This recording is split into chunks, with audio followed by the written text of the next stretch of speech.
Thank you for that, and thank you everyone for coming. I thought I'd probably just sort of start off talking a little bit about some of the stuff I also covered in my keynote speech around that individual and the corporate and the political change and those three different aspects. Obviously, change for animals is a really massive issue because we're talking about billions and billions of sentient animals. The issue is an enormous one, and of course, it's also associated with an enormous amount of environmental degradation, and it's also associated with human health risks as well. So it's a massive space, and it's something we really need to focus on, but it's something that we need to make sure that we're getting as close to where we want to be as fast as possible. Now, when I talk about individual behaviour change, and we're talking about community sentiment and individuals, how they choose their behaviours, what their purchasing choices are, it's really quite difficult to work out how do we actually make sure our campaigning is effective? How do we make sure we actually get that mass behaviour change through?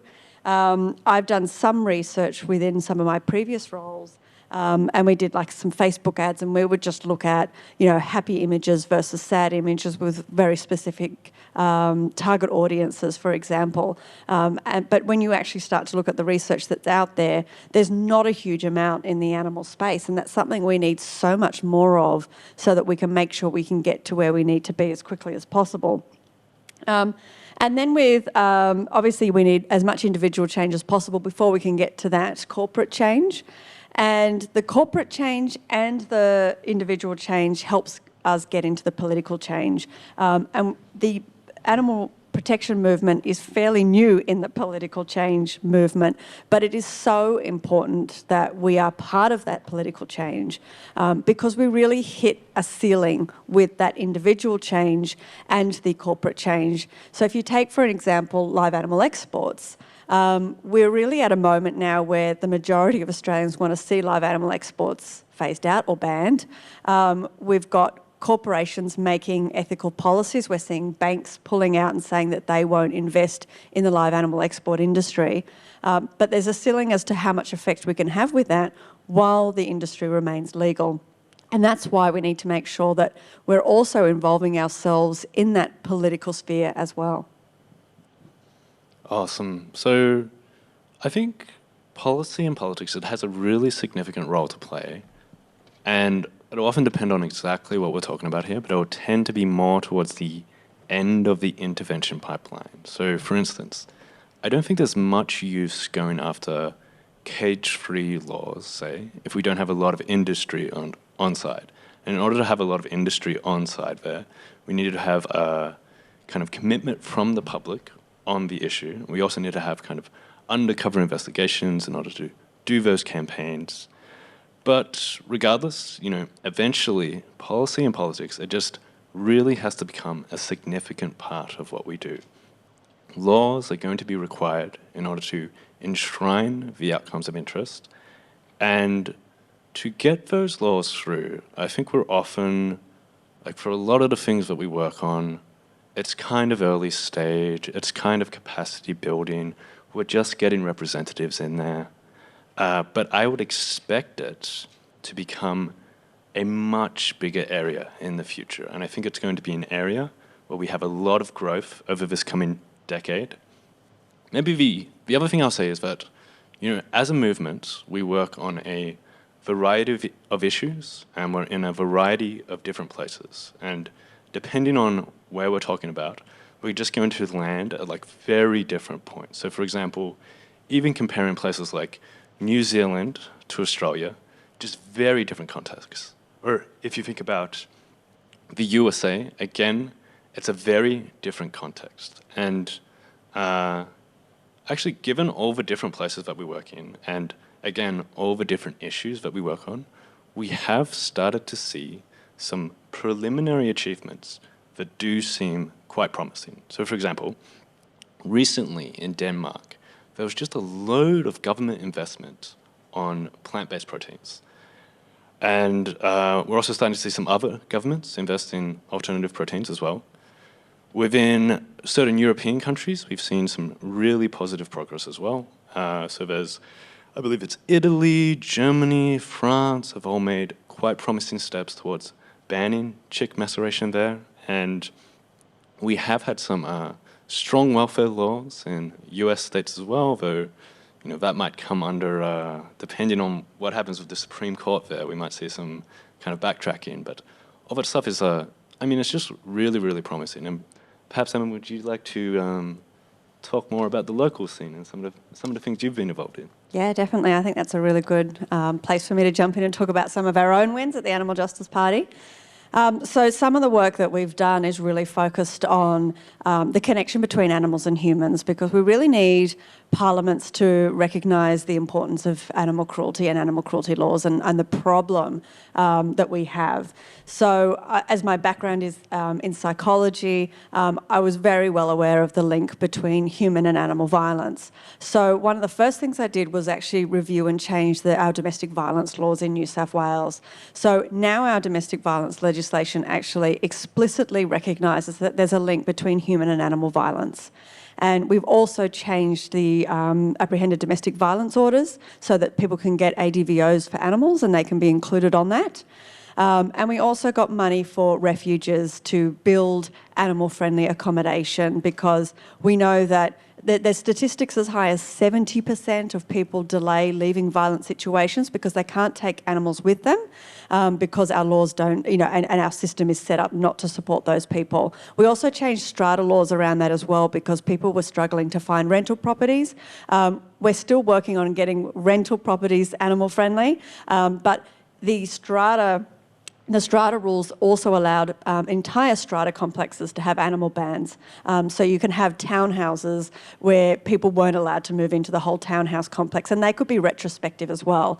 We had an awful case of a 70-year-old man with a rescued greyhound in a townhouse complex, and during COVID, the strata decided that they couldn't have animals anymore, and he was told as a 70-year-old man during the early days of the pandemic that he had to either sell his house and find somewhere else to live, or lose his companion.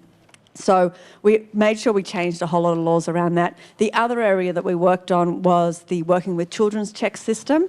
Again, recognising the link, we made sure that people who had been charged of high-level animal cruelty offences were automatically disqualified from being able to pass a working with children's check. And people on those lower-level offences were actually trigger offences. Now, what the system used to be is that the higher offences were trigger offences and the lower offences were nothing. And this is a really good example of, just having representatives for animals in Parliament and just seeing how many gaps there were and oversights, that even those higher level offences, they were trigger offences, but only the police were actually telling the children's guardian as part of that trigger offence, because only the police had the ability to do that. Now, most charges were being done by two private charities, and majority of those from the RSPCA. And so anyone that was charged for those high-level offences by the private charities weren't triggering to the children's guardian, because there wasn't a system set up to be able to even do that. So we fixed that as well. We also changed laws around bestiality and crush videos. Again, this was a massive oversight in our laws, that people can apply for an animal ban if they're, the prosecutor can apply for an animal ban through the courts to stop somebody from having further animals in their care, except if someone was being charged with bestiality. So there wasn't even a provision under the Act that allowed a magistrate to ban someone from having further animals in their care if they had been charged for bestiality.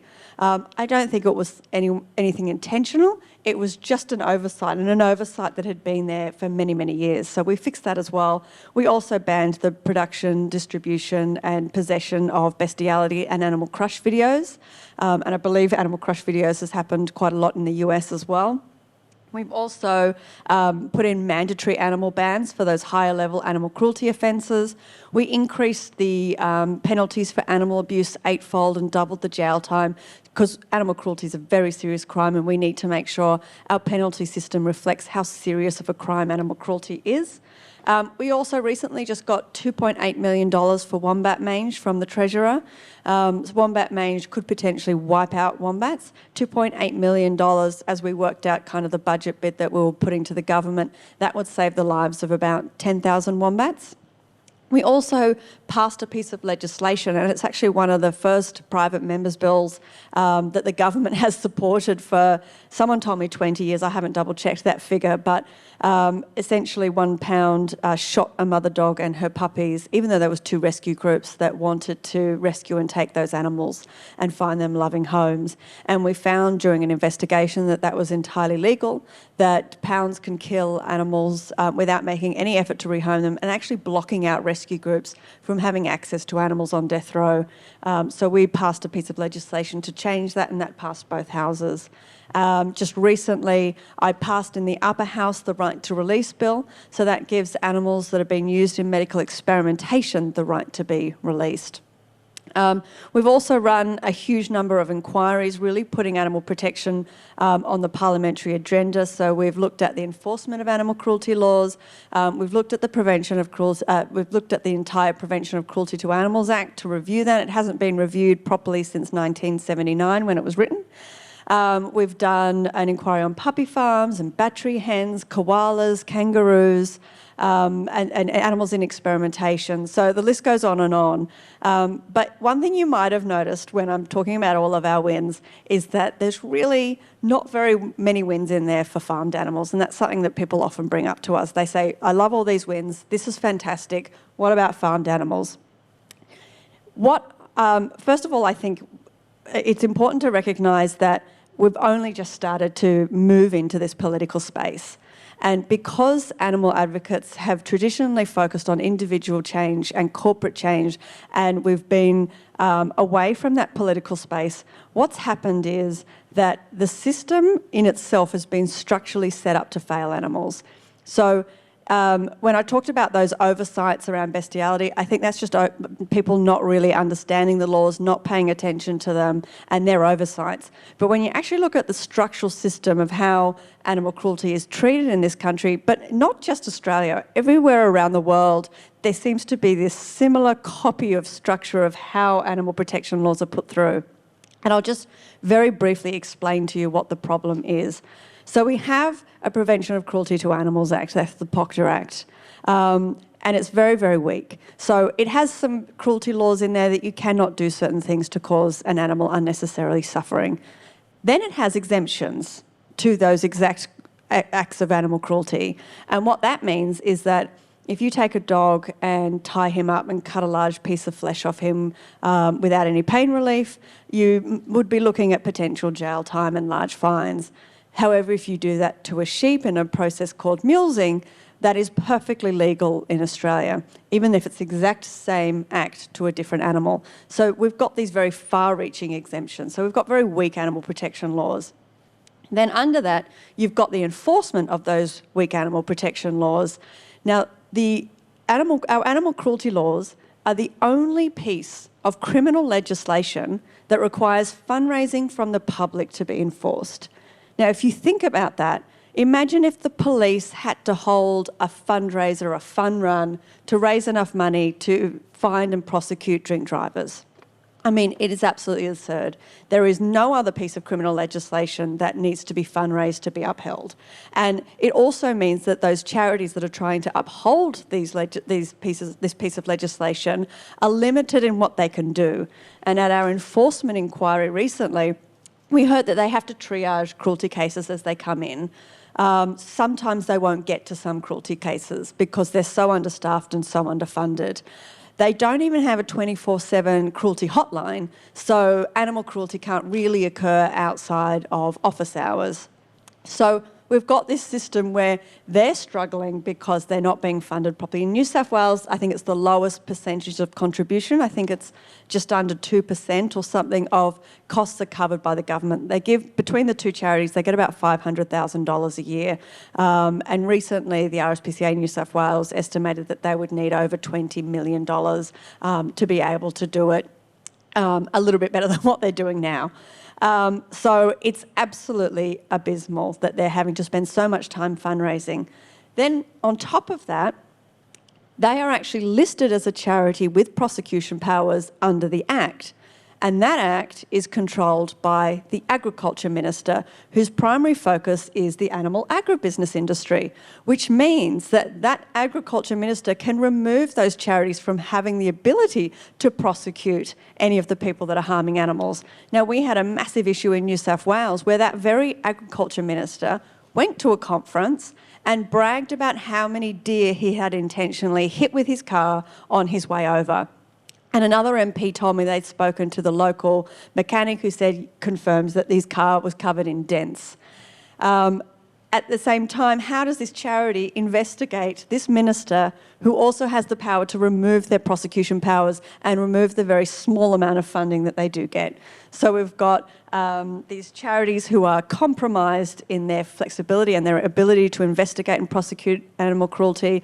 They're so underfunded that they're not able to do it properly. And where they are doing it, the laws are really weak to be able to do so.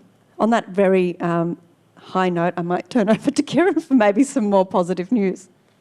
Yeah, so I mean, maybe before I go into some more positive news, I think this could be a good segue into just talking about the kind of the unique challenges and risks that come with trying to work on politics and policy for effective animal advocacy. And I mean, one of those, I think we're starting to see this, we haven't like totally seen it yet, is I think that partisanship could really bog down this issue. And so far it hasn't really happened, but I think potentially what will happen in future is you'll have almost like a split down the middle. You'll get left leaning one way, right leaning another way, and it'll just mean that progress will be very hard to do. And I think so far we've not really seen that. And there's even like certain contexts where you almost see the opposite. So for example, in the UK, there's this wonderful group that is called Conservatives for Animal Welfare. And they're able to do a lot of policy through that, and it's not really a partisan issue there.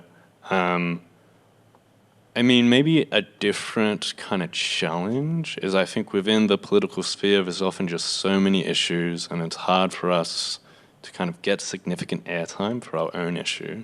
And maybe some of the other issues that are worked on, they can be significant opportunities or they could be significant risks. And the one that comes to mind for me is the stuff on climate change. And I think in future we're going to see a lot more policy on the climate change stuff, and potentially this could be quite good on the animal welfare front because, you know, obviously plant-based proteins, less greenhouse gas emissions, less CO2 emissions, that could be prioritized. But on the other hand, what we might also see is a whole lot of policies that are going to favor like white meat over red meat. This could be really bad for animals because the animals that produce the white meat are just like a lot more numerous. So if we get that large-scale shift from red meat to white meat, there could be many more animals that are farmed, and that could be, you know, just a really bad outcome for us. I think the other thing to bear in mind is that it just tends to be a very different model for support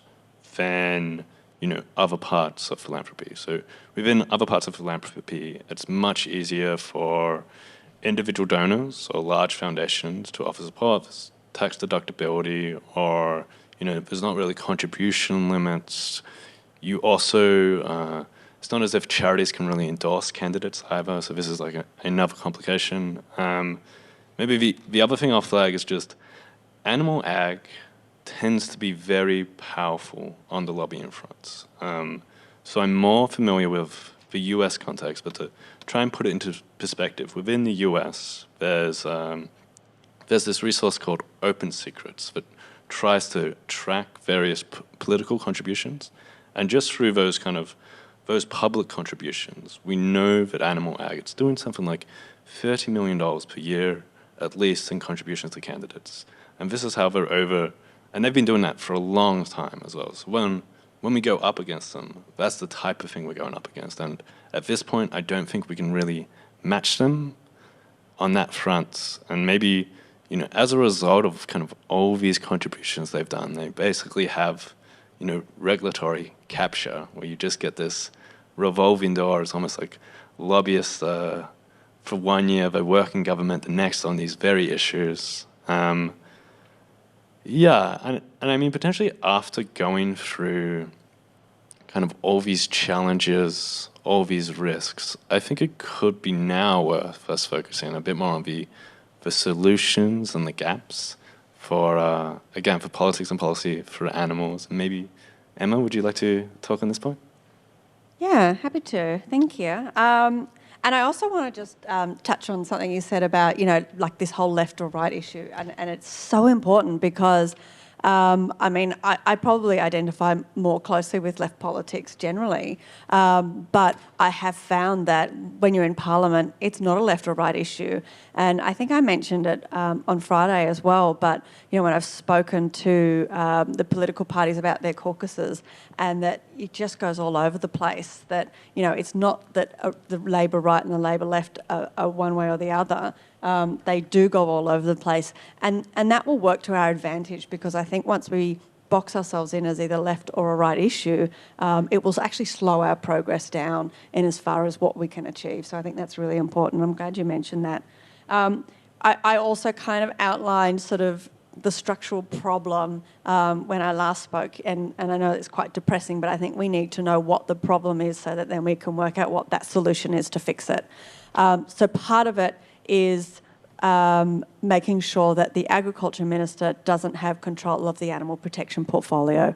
So an absolute priority for us, if we're going to see any significant change in the farmed animal space, is to remove animal protection away from the Agriculture Minister, where there's this obvious massive conflict of interest, and actually move it either into its own portfolio as a Minister for Animal Protection, or what we've seen, there are places where there's a Minister for Environment that also has the animal protection portfolio, so that could also work. It doesn't have to be on its own, but it needs to be moved away. And then we also need either an independent office of animal protection, or someone actually approached me recently and said it should be an independent commission for animal protection, and we could have a commissioner, and then they could actually advise that minister on what laws that we need to put into place to be able to protect animals properly. And then they could work with scientists and welfare experts. At the moment, we see things being proposed by the government and no welfare expert is consulted whatsoever. And we've just seen that last week. The government's now proposing to relax hunting laws to allow children, and I'm talking like toddlers, hunting licences with bows and arrows and with dogs. And no welfare experts at all consulted on this whatsoever. They've just put out a consultation process now, and they're targeting what they call the stakeholders, which is the hunting groups. So we're fighting against that right now at the moment. So we really need that real structural change. The other thing that we need to do is really reframe some of our campaigning and the things that we're asking for. One thing I constantly hear from the government and the opposition is that no government wants to ban anything. They absolutely hate the word ban, and ever since there was the greyhound racing ban in New South Wales and the backflip, they said no one's ever going to do another ban after them. So we have to reframe what it is that we're actually asking for. And sometimes that can sound a little bit odd. I know that when we were looking at the ban on cetaceans, I think I wrote it down, and one of my team members was like, I can't believe you've written it like that. I said, allow for the breeding of, bottlenose dolphins for conservation purposes only. And she said, but they don't have any conservation purposes. I said, exactly, it's the same thing as a ban. And everybody supported it, and they thought that sounded wonderful. It has exactly the same effect as saying, let's ban the breeding of these animals into captivity for entertainment. So we have to reframe some of that and check what we're asking for. And I think that a lot of really strong ways forward is to support these alternative proteins and supporting these cell-based meat companies as well, because with the growth of them and supporting them going forward, again, we're not banning something, we're supporting the alternative and helping push that forward. And I think that's where we're going to see some really rapid change. And we need to make sure our laws are supporting these companies as well. I recently spoke to a cellular-based dairy company that was in Australia, and they moved to the US because our laws aren't set up to support these startups, and that's really concerning. These are federal laws, so there's not much I can do about it as a state MP, and it's one of the reasons why we need an Animal Justice Party representative federally as well. So essentially, it comes down to this whole idea of novel foods, and Australia recognises cellular-based meat and cellular-based dairy products as novel foods, whereas overseas in different places they've already recognised that actually the food is exactly the same. This is a piece of cheese, this is a glass of milk. It's just the process of getting there that's novel, not the actual end product. Whereas by having it as the end product is novel, it means they have to do an enormous amount of research to prove that it's healthy and able for humans to be able to eat. So it's enormously problematic, and it's going to become a big problem for us going forward. And the other obvious one is the labelling laws as well. And this is something that's being really, really heavily pushed by industry. There's no evidence that people are getting confused in the supermarket and are accidentally buying macadamia milk instead of cow's milk. But there's a really big push, and I suspect is coming from a position to create consumer confusion, because the way that the labels work, it tells you how to replace and where to replace it. So if you have a bowl of cereal, you don't want to put cow's milk on it anymore, you might put soya milk on it, but you're not going to want to put soya juice on your cereal because no one wants to put juice on their cereal. So it's designed to create confusion and to slow down this fast-moving transition that we're already seeing within the consumer market. So there's a lot of laws that we need to focus on around to help support those startups as well. Yeah, and I mean, I tend to think that there's still just a lot of unfilled niches within our ecosystem, and there's just a lot of capacity building that we still need to do. And for example, I can see Bitter, Jed in the audience. I almost feel like you guys should be up on this panel instead of me, but the Alliance for Animals in Australia only just launched this year, and I think there are a lot of other countries where we're not even at that point. We don't have this kind of unified body, or we hardly even have groups working on this, or even within the US, there's a whole lot of large groups who've only kind of recently added this to their overall programmatic portfolio. And in addition to that, there's a whole lot of research we need to do to scope out and decide what policy to go for, what to lobby for. Further, we need to have many more elected officials with aligned interests. And yeah, given that we're still at this like relatively early stage and there's still so much more we need to do, I really do think this will be an area where we just get a lot of growth in this coming decade.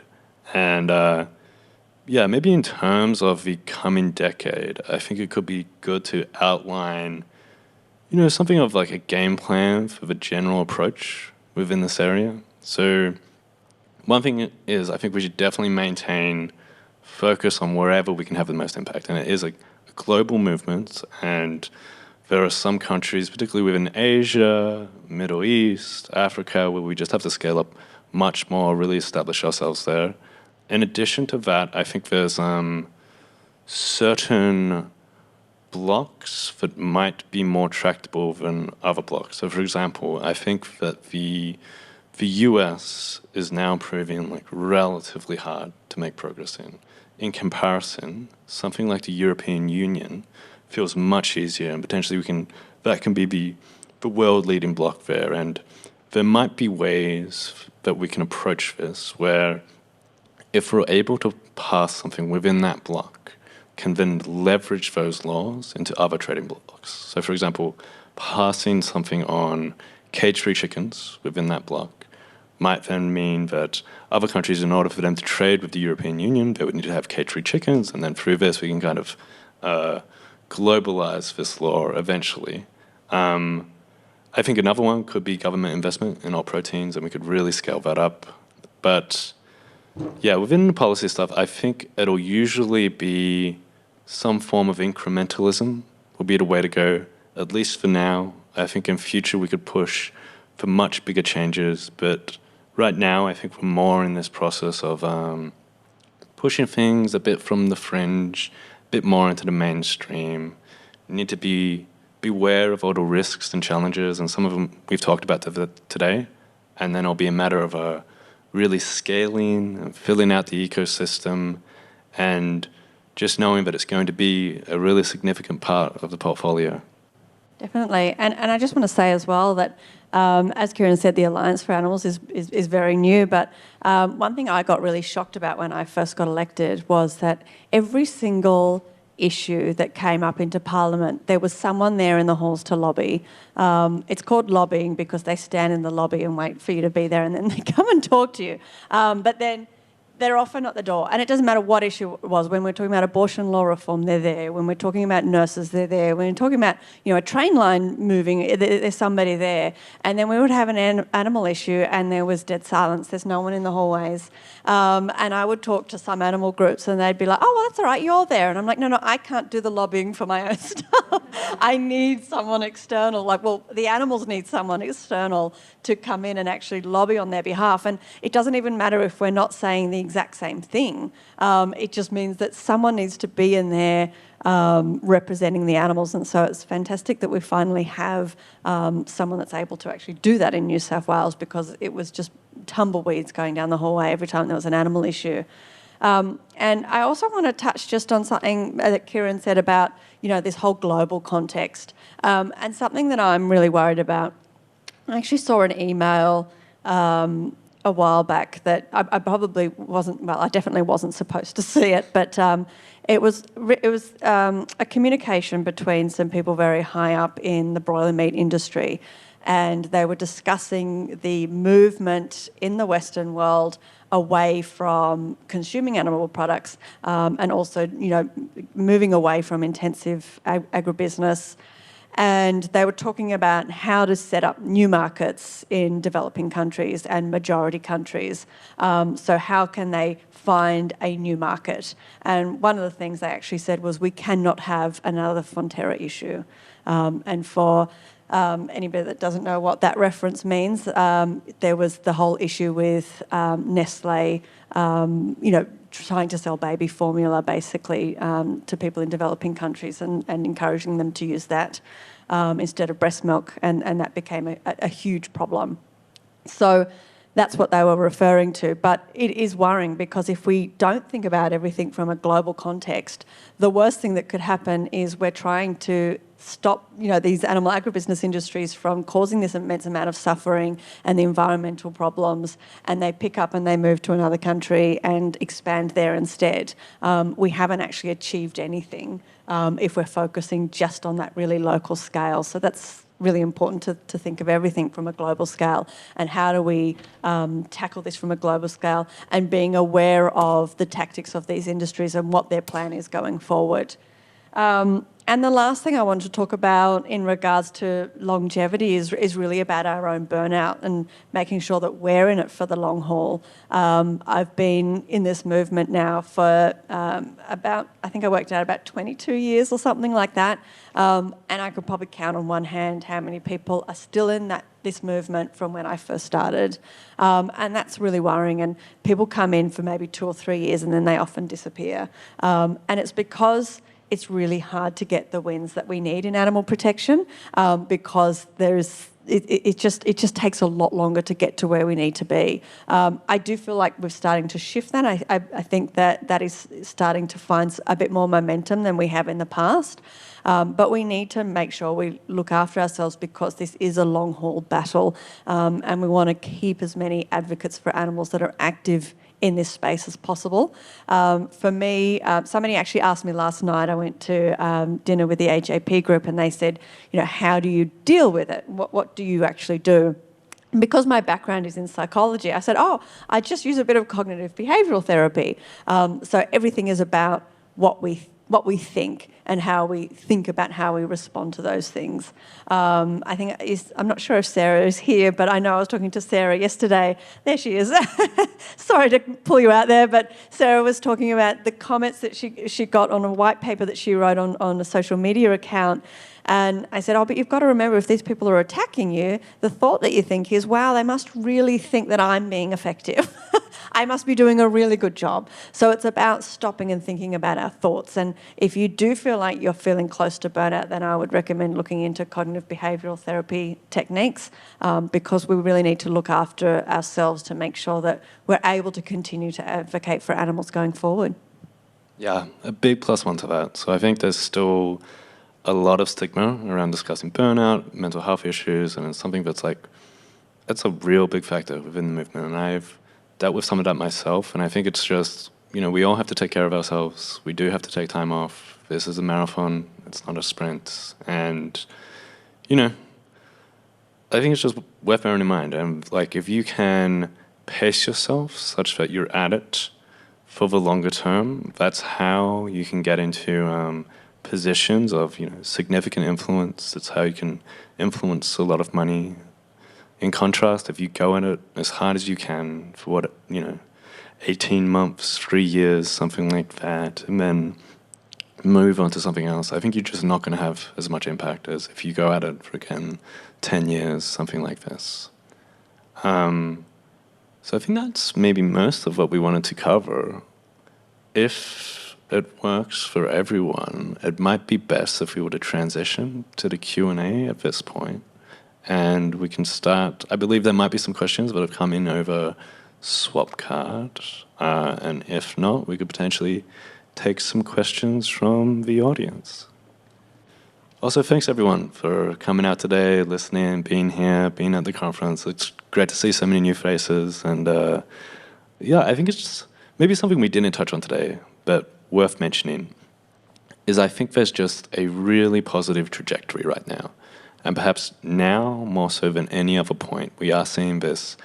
There's an influx of funding, there's an influx of new talent, there's an influx of new ideas. And it's only, 5 years ago, there wasn't really an alt protein movement. 10 years ago, there wasn't really like a professionalized farmed animal welfare movement. And these past 5 to 10 years, we've seen some just absolutely monumental changes. And if we can maintain the current level of progress years into the future, I think we're on track for some really big things down the road. Yeah, brilliant. I think this one is towards Kieran. So in your talk, you mentioned that certain areas might be more sort of amenable to policy change. Do you think that growing countries with fewer animal welfare laws, like China, for example, are more tractable targets for policy change, or is it more effective to focus on like developed countries? So I think it'll vary just depending on the specifics of the country. I think, to be honest, China is a bit of a black box at this point, and it feels hard to get a good sense of what's going on there. There are some encouraging statements from certain officials, but I think honestly it's just really hard to know better. And then there might be other developing countries that are more on board. So, for example, Mexico is a really interesting one, and there's this group called Animal Equality that has been doing some strong work in the legislature there, and they've passed some really, really promising laws in certain states, some of the strongest laws that we've seen. And then, again, within high-income countries, there's just so much variation. If you look at something like the US versus something like Australia, very different ballgame. If you look at Australia versus New Zealand, again, very different ballgame. If you look at Australia and New Zealand versus Europe, again, it looks pretty different. But I think what we want to do is probably focus on wherever is going to be most tractable. And I think that it'll probably be certain European countries, and then through that, able to kind of leverage things to the European Union level. At the same time, we don't really want to have any kind of countries that are really absolute holdouts. There's certain Asian countries that are, basically on track to potentially become the global superpower and so forth, where we do just have to do a lot more work there.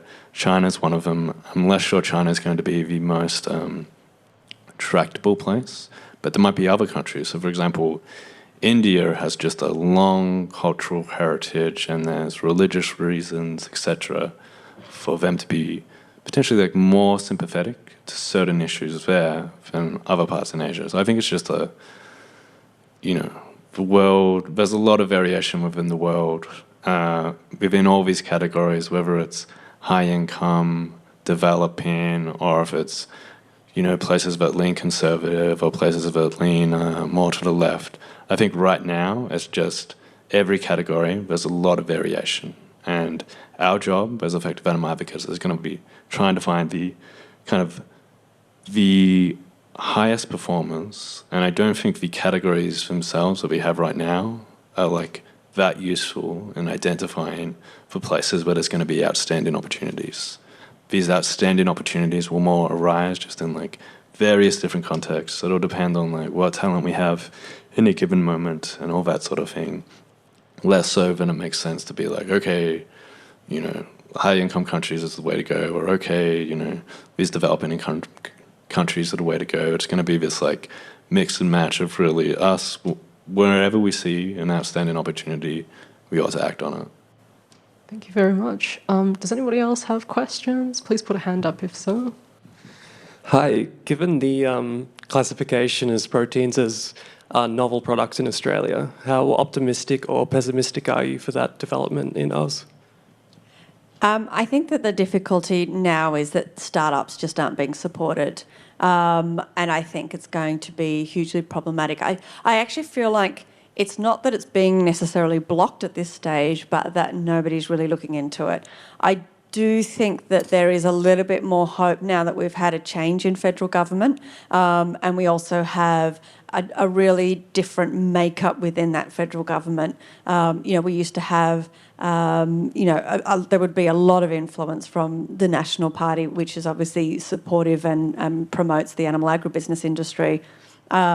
But now with a Labor Party and with a really strong Green representation and a really strong independent representation, there's a little bit more hope that something like that could potentially change.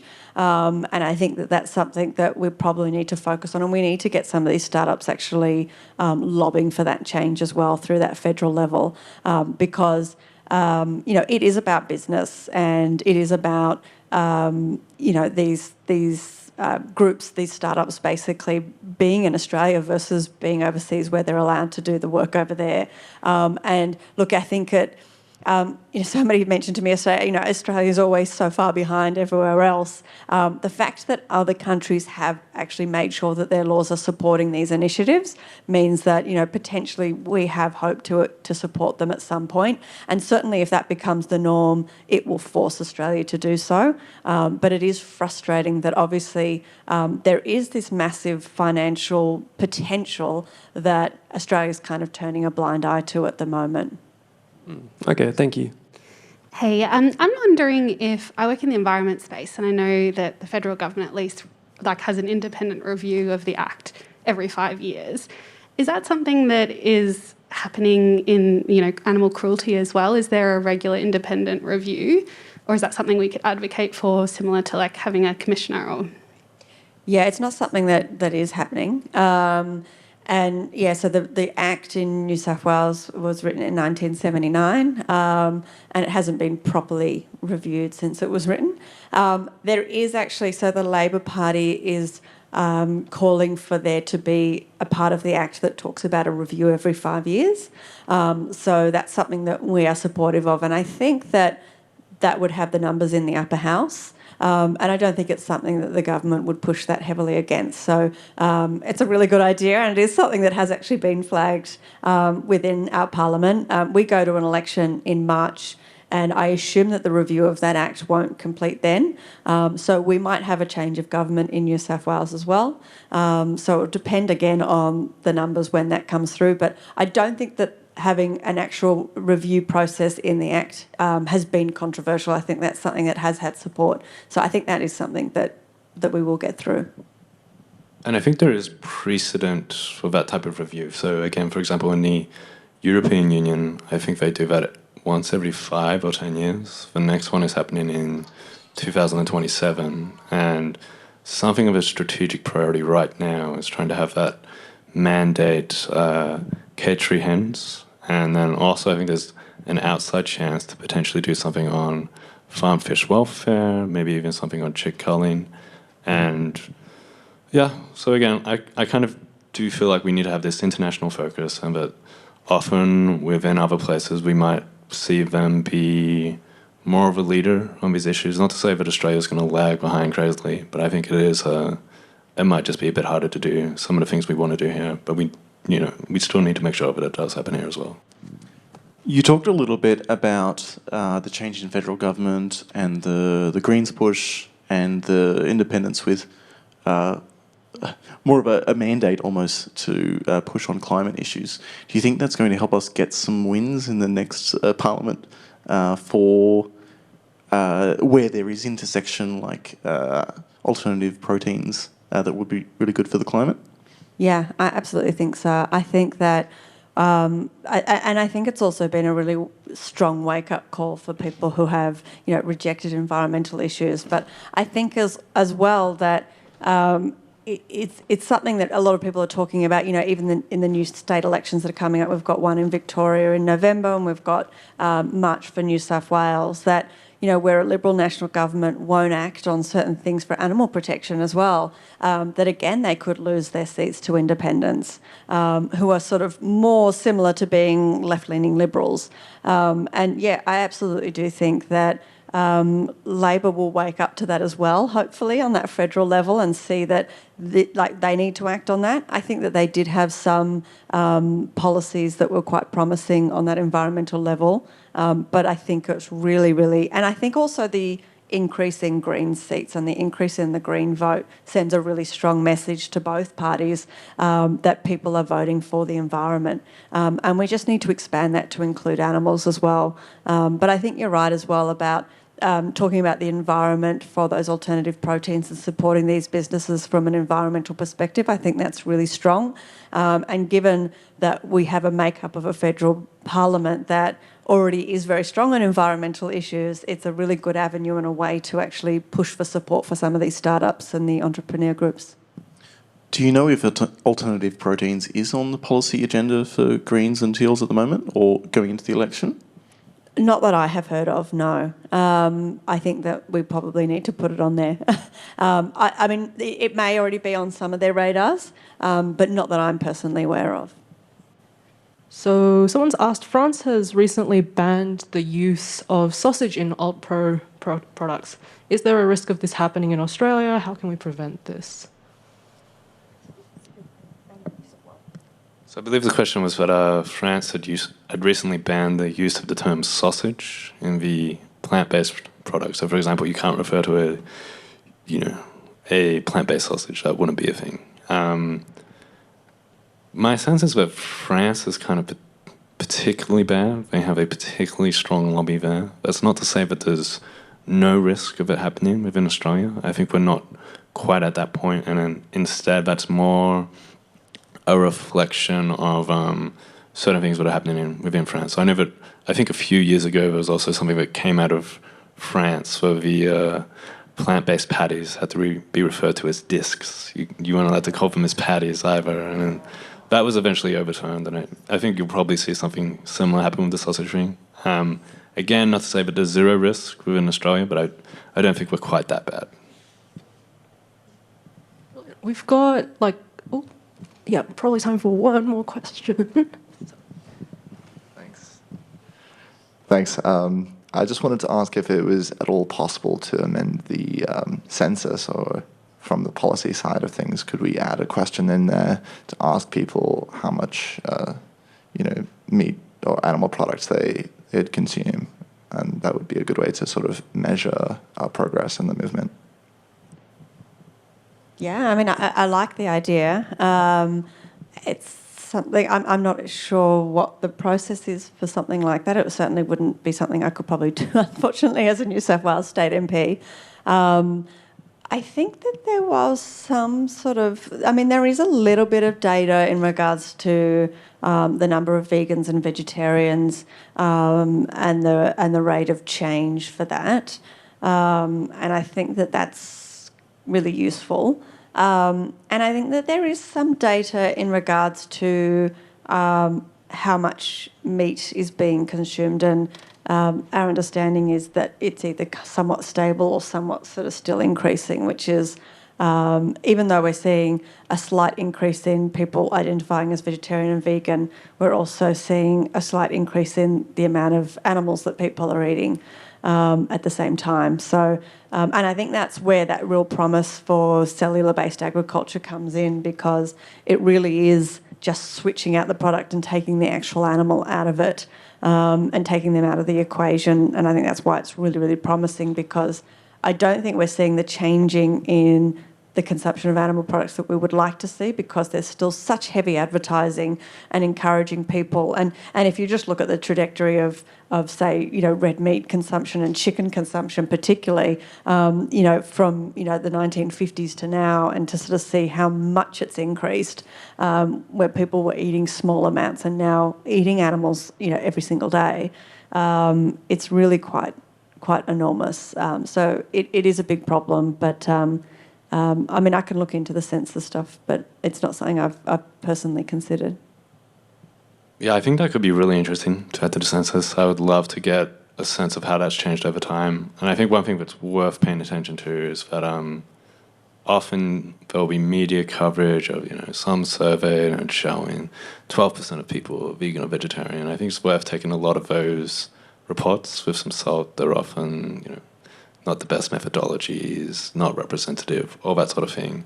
That aside, I think we probably are seeing some sort of long-term increase in veg rates. I think it can be hard to detect, and that there's various issues with like self-reported diet measures, also people who self-identify as veg. I think you can have, I believe the statistic is maybe like the majority of people who do self-report as veg, if you ask them, have they consumed meat in the past 48 hours, you often get a majority of them saying yes, they have. So it's kind of unclear there. But there's one survey, and it's from the US. I believe it's from University of Oklahoma. It's called the Food Survey. And they had done this the same survey over a number of years, and relatively high quality. And through that, it did seem like we were detecting some significant increase in veg rates. I believe it went from a few percent, maybe up to like 6% or something like that. And